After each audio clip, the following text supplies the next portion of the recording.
हाय नमस्कार मंडळी, कसे आहात सर्वजण। आय होप की सर्वजण खूप मजेत असतील आणि मी पण खूप सारे मजेत आहे।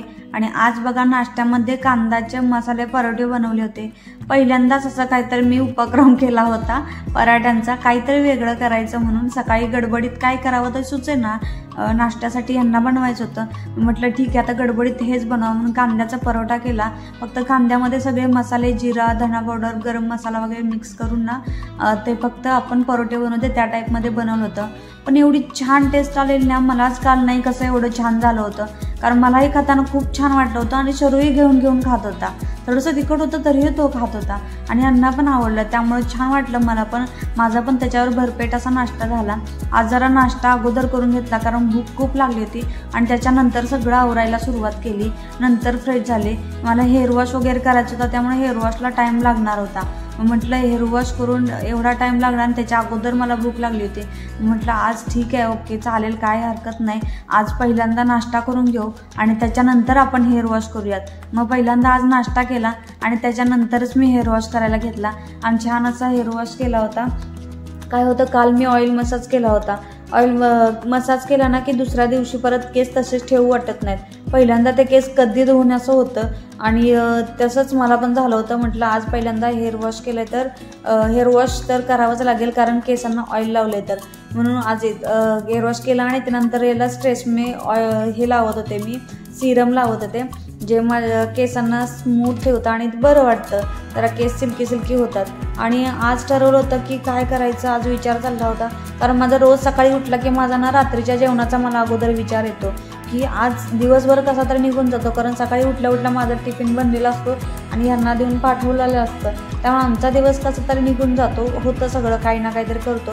रोज सकाळी उठलं की फक्त एकच विचार असतो, आवरलं की थोडंफार काम, की संध्याकाळच्या जेवणामध्ये काय बनवायचं। कारण आपल्याला त्याची तयारी दिवसभर करावी लागते। दिवसभर म्हणण्यापेक्षा दिवसात काहीतरी वेळात करावी लागते आणि ते पण मला असं ह्याच्यातून शरूमधून वेळ काढून करावं लागतं। कारण त्याच्यामध्ये जर गुंतले तर हे काम करता येणार आणि ह्या कामात आणि ते प्रिपरेशनच्या कामात जर लागले, रात्रीचे स्वयंपाकाच्या तयारीमध्ये जर आत्ताच लागले तरी पण तो काही करून देणार नाही। त्यामुळे मला अगोदर विचार करावा लागतो आणि त्यानंतर ते पटकन करावं लागतं। आधी म्हटलं थोडीशी साफसफाई करून घेऊ, ते करत काय आठवलं तर मग ठरवूयात की संध्याकाळी काय बनवायचं। मग इथेच ड्रॉवरमध्ये ना जे आत्ता फंक्शन म्हणजे दिवाळीचे वगैरे सगळे सण झाले त्यासाठी वापरलेली ज्वेलरी जी पण काय असेल किंवा अधूनमधून काही जे आपण सामान वापरतो, नेलपेंट असो किंवा काही असो, ते सगळं असं मी परत इकडं तिकडं अस्ताव्यस्त पडतं ना, माझ्याकडे असं स्टोरेजसाठी जास्त काही नाही आहे, तर मग मी हे पहिल्या ड्रॉवरमध्ये आणून टाकते इकडं। आणि जेणेकरून कसं होतं, जेव्हा पण आपण ठेवणार असो तेव्हा ते एका ठिकाणी ठेवू शकतो, म्हणून जे सापडायला पण इझी पडतं। आणि जेव्हा पण म्हटलं ठेवायचं तेव्हा ठेवता येईल, पण तोपर्यंत तरी ह्या एका ड्रॉवरमध्ये असावं जेणेकरून आपण कधी शोधायला गेलोच अधूनमधून तर आपल्याला ते लगेच सापडेल असं। त्याच्यामुळे मग असं ठरवलं की पहिल्या ड्रॉवरमध्ये टाकायचं, म्हणून मी ते तसं टाकलेलं आणि तो ड्रॉवर एवढा फुल्ल झालेला की आता तिथलं काय वस्तू काढताना पण विचार करावा लागत होता की हे काय आहे। आणि हे मी एक तुम्हाला निरीपिन दाखवले जी की मी माझ्या लग्नामध्ये घेतलेली आणि ती मला प्रचंड आवडते, खूप छान दिसते। आणि ती हेअर पिन म्हणून आंबाड्यामध्ये वगैरे पण लावली ना तर खूप सुंदर दिसते बरं का। कारण मला ती एवढी आवडते ना, माझ्याकडे खूप सारे निरीपेन्स आहेत, पण मी ही निरीपेन्स कुठे जाईल तिकडं माझ्यासोबत ही असते। तर बघा आता हा सगळा पसारा होता आणि हा सगळा पसारा मी एक करून काढत होते आणि त्याच्यामधून मी काय सामान नक्की इंडियावरून घेऊन आले घालण्यासाठी ते मला आत्ता दिसत होतं। जे मी मेकअप करण्यासाठी मी ते स्पंज पण घेऊन आलेले, त्याचा मी एकदाही यूज केलेला नाही आहे, ते असंच पडलेलं आहे। शोरीची शॅम्पूची एक बॉटल होती छोटीशी राहिलेली शिल्लक, तीही मी घेऊन आले होते, पण त्याला हा शॅम्पू अजून मी वापरलाच नाही आहे, तसाच पडून आहे। मग अशा सगळ्या गोष्टी ज्या ठेवलेल्या असतात ना की बाबा आपण वापरलेलंच नाही आहे, फक्त वापरणार, मी हे घालणार आहे किंवा मला हे घ्यायचं आहे, हे वापरायचं आहे, ह्या इथून आपण घेतलेलं असतात विकत। आणि मी तिकडून येताना पण ते आवर्जून मी घेऊन आली आहे की मी इकडं आल्यावर त्या वापरणार आहे बरं का, म्हणून आठवणीने मला हे पाहिजे म्हणून। आणि ते आत्ता मी वापरत नाही आहे। ह्या सगळ्या गोष्टी असं जेव्हा आपण काढतो ना स्टोरेज आपलं, तेव्हा आपल्याला लक्षात येतात, म्हणून म्हटलं बरं झालं मी हे काढलं तर त्याच्यामुळे मला लक्षात तरी आलं। माझ्याकडे नेलपेंटच्या तर एवढ्या बॉटल्स आहेत, पण आता मला ते सापडतच नाही मी नेलपेंट ठेवलंय कुठं, असं झालंय। असं होतं बघा की बाबा आपण अशा खूप काही गोष्टी घेऊन येतो आणि वापरायच्या वेळेस ना त्या गोष्टी सापडत नाही, कारण त्याला स्टोरेजचा स्पेस जास्त असावा लागतो आणि तेवढा माझ्याकडे इकडे स्पेस नाही आहे. हे माझे जे काही ड्रॉवर्स असतील तेवढाच माझा स्पेस आहे आत्ता, जेवढा मी स्टोरेजसाठी वापरू शकतो.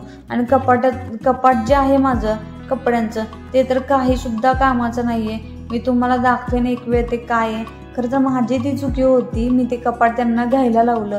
खरं तर ते कपाट पहिल्यांदा जेव्हा मी घेत होतो त्यावेळेला असं वाटलं की आपल्याला गरज नाही आहे एवढी कपाटाची, पण अगदीच थोडंसं काहीतरी ठेवण्यासाठी असावं म्हणून आम्ही ते घेतलेलं की आपलं डेलीचं असं. पण आता ते कपडे तेवढेच आहेत, पण ते कपाटच घेऊन चुकी केली असं वाटतं मला. कारण ते कपाट मी तुम्हाला दाखवेन उद्या किंवा नंतर पुढच्या ब्लॉगमध्ये, कारण ते कपाट घेऊन ना अगदी खरं मी लॉसमध्ये गेले असं वाटतं. खूप जास्त महाग नाही आहे ते, 1-1.5 हजारापर्यंतच आम्हाला इथं बसलेलं आहे. पण ते खरंच घेऊन चुकी केली आहे, कारण मला आता दुसरं कपाट घ्यावं लागतं आहे की काय हा मला विचार आला आहे. आता सकाळचा नाश्ता खूप झाल्यामुळे दुपारी जास्त काही खाल्लं नाही, पण मला ना सतत काहीतरी खावंसं वाटतं. मग इथे मी सलाड बनवलेलं बरं का. खरं तर गाजर काकडी घातलेली, दही घातलेलं आहे, चाट मसाला घातलेला त्याच्यात आणि आय थिंक एवढंच घातलं होतं आणि काळं मीठ घातलं होतं. आणि त्याच्यानंतर ना मी त्याच्यामध्ये भुजिया आणली होती जी मिसळ बनवायला पाहिजे होती, कारण दुसरा मला फरसाणा त्यावेळेस भेटला नव्हता मिसळसाठी. मग भुजियाच भेटली, मी तेवढीच आणलेली. आता ती पण मला खावीशी वाटत होती, मग मी थोडंसं ना त्याच्यामध्ये ती मिक्स केली आणि टेस्ट करून बघितलं तर खरंच खूप छान लागत होतं. आणि असं काहीतरी वेगळं करतो ना, म्हणजे सलाड तर खावंसं वाटत नाही, पण ते खायचं आहे आणि वरून मला ती भुजिया खावीची वाटते, म्हणून मी ह्या दोन्हीचं कॉम्बिनेशन करून काहीतरी असं वेगळं बनवलं आणि ते पण मला खायला बरं वाटलं. त्यानंतर मी थोडीसं काय केलं माहिती आहे, त्याच्यामध्ये मी इमली चटणी मिक्स केली माझ्याकडे जी होती, त्याच्यामुळे तर ते अप्रतिम लागायला लागलं. खूप छान वाटलं मला खायला. आणि त्याच्यानंतर संध्याकाळच्या वेळेस म्हटलं छरूला पण जरा काहीतरी स्नॅक्समध्ये बनवून द्यावं. आज वेगळं काही बनवलं नव्हतं, जे लक्ष्मीपूजनाच्या वेळेस जे लहाया आपण आणतो पॉपकॉर्न टाईप छोटे असतात ते, आणि त्याच मी थोड्याशा फ्राय केल्या आणि त्याला दिला. इकडे मी रात्रीच्या जेवणाची पण तयारी चालू केली होती की रात्रीच्या जेवणामध्ये मला वरण बनवायचं ठरवलेलं. मी वरण भात बनवेन आणि एक पालेभाजी बनवेन आणि काहीतरी बनवेन असा विचार केला होता. मग त्या डाळीसाठी लागणारं गरम पाणी पण मी बाजूला ठेवलं होतं आणि इकडे पॉपकॉर्न बनत होते. म्हणजे तिन्ही शेगड्यांवर माझं फुल असं काम चालू होतं. कोणतीही शेगडी बंद आहे असं नाही, फुल तिन्हीवर काम चालू आहे. पटापट काम उरकलं म्हणजे कसं सगळ्यांचा यूज केला ना की पटापट काम उरकतं. नाहीतर असं होतं की एका काम करत बसलं ना तर त्या कामाला उशीर किती झाला आणि एवढा वेळ कुठं गेला असा आपल्यालाच प्रश्न पडतो परत. म्हणून मी इथं पटापट आवरलं बघा आणि सगळं माझं डाळी वगैरे शिजून झाले आणि मग मी लगेच पालेभाजी बनवायला घेतले. इथं मी पहिल्यांदा इकडं आल्यापासून मी इथं माटाची भाजी आणली आहे, लाल माठ आहे हा. आणि मी ह्याच्या अगोदर पण कधीच लाल माटाची भाजी बनवली नाही बरं का, मी आज पहिल्यांदाच बनवली आहे. फक्त ह्याला कांदा लसणाची फोडणी दिली आहे, जिरे कांदा लसूण आपण नॉर्मल जे टाकतो ते हळद वगैरे असं टाकलेलं आहे आणि त्याच्यामध्ये शेवट मी थोडासा शेंगदाण्याचा कूट टाकलेला आहे. आणि भाजी मी थोडीशी मिठाचीच बनवली आहे, कारण मी वरण बनवताना ना तिखटाचं बनवलं होतं आणि ती भाजी बनवायच्या नादामध्ये माझ्या लक्षातच नाही की मी इकडं दूध ठेवले आणि ती भाजी कधी हलवत बसले आणि इकडं दूध फसफस ओतू गेलं, मला ते काहीच कळालंच नाही. तर म्हटलं जाऊ दे आता काय ओतू गेलं तर गेलं, चला अग्नीला समर्पित झालं असं म्हटले. आणि चला आता जरासं म्हटलं शरूला थोडं बाहेर फिरवून आणावं, कारण यांची वाट बघत होते खूप वेळ झालं, पण हे काही यायच ना. 7 वाजून गेले तरी यांचा यायचा काय पत्ता नाही आणि यांचा फोन पण काय आला नाही. म्हटलं चला आता आपणही फोन करायचा नाही, आपण सरळ बाहेर निघून जाऊ. आणि माझ्या फोनमध्ये नाही डाटा, त्याच्यामुळे मी बाहेर गेलं ना की कॉल पण करता येत नाही त्यांना आणि त्यांचाही कॉल मला येत नाही. म्हटलं आता ठीक आहे चालेल, शोधत येतील कुठं यायचं तिथं, बघूया की कुठं शोधता येते. म्हणून मी आले ह्याला गार्डनमध्ये घेऊन. म्हटलं ह्याला आज गार्डनमध्ये फिरवून आणावं, खूप दिवस झालं ना ह्याला गार्डनमध्ये असं बाहेर फिरायला नेलंच नव्हतं. ह्यांनी 1 दिवस नेलं होतं पण तो खूप त्रास द्यायला लागला म्हणून हे 5-10 मिनिटातच रिटर्न आले. आता लहान आहे तो, मग असं जेव्हा आपल्याला घरामध्ये ना काय आपल्याला करायला भेटत नाही मुलांना, त्यावेळेला ते मुलं कशी चिडचिड होतात, मोकळं त्यांना हवं आहे. मग इकडे जेव्हा गार्डनमध्ये येतं ना त्यावेळेला मी त्याला कुठल्या रिस्ट्रिक्शन जास्त घालतच नाही, त्याला जे हवं ते करू देत असते. आणि इथं ना तो मातीत खेळून एवढा खराब झाला होता, त्याला खूप मातीत खेळून दिला, मी अडवलंच नाही त्याला.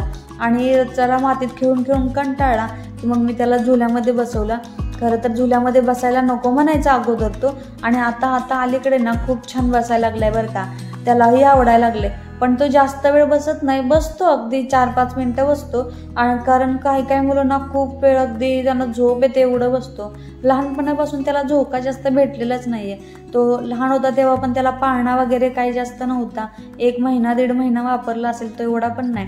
हे बघा आले बाबा, लगेच शोधत आले बरं का बाळाला.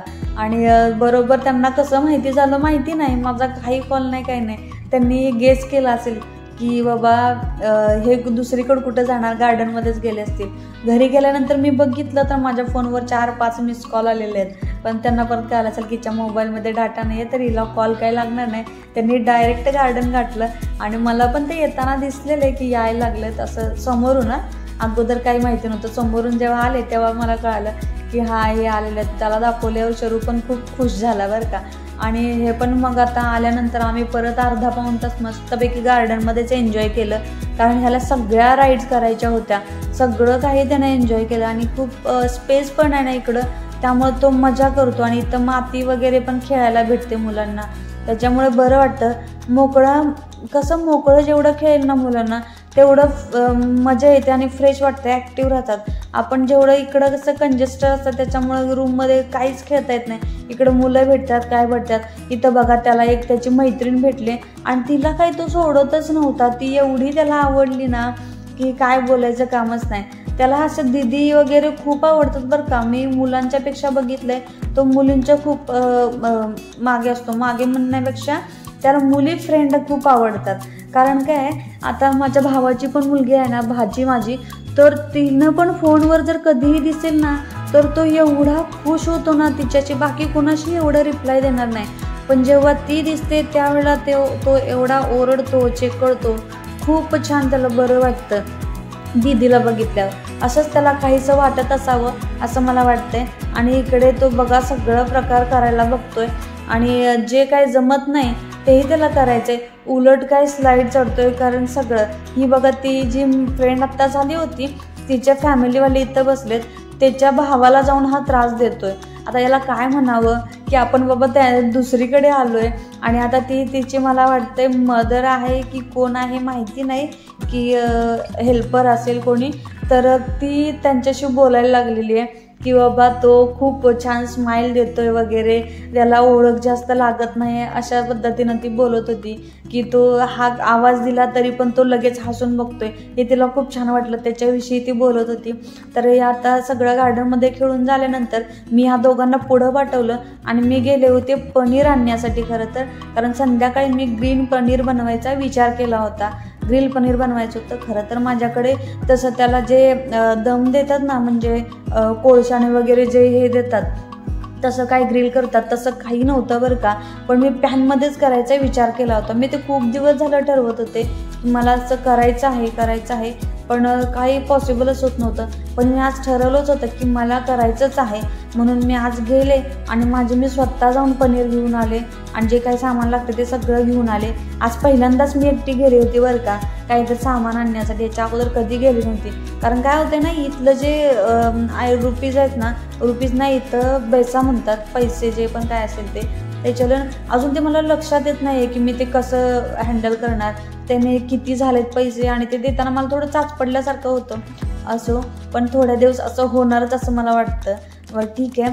तर आता मी इकडे बघा पनीर घेतलं आहे आणि त्याला ग्रीन चटणी लावलेली आहे, जी मी काल सँडविच बनवलं होतं, अंडा सँडविच. जर तुम्ही व्हिडिओ बघितला असेल तर त्याच्यासाठी मी कोथिंबीर पुदिन्याची जी चटणी बनवलेली तीच मी इथं ह्याला पनीरला लावलेली आहे. आणि ते थोडं मॅरिनेट करून ठेवायला पाहिजे होतं खरं तर, पण माझ्याकडे एवढा वेळ नव्हता. वाजले होते 8:30 आणि मला पटापट आवरून जेवायला बसायचं होतं, कारण शरूला भूक लागली तर तो काहीही ऐकणार नाही. म्हणून पटकन आवरलं आणि फ्राय केलं, जे जसे होते तसे फ्राय केले.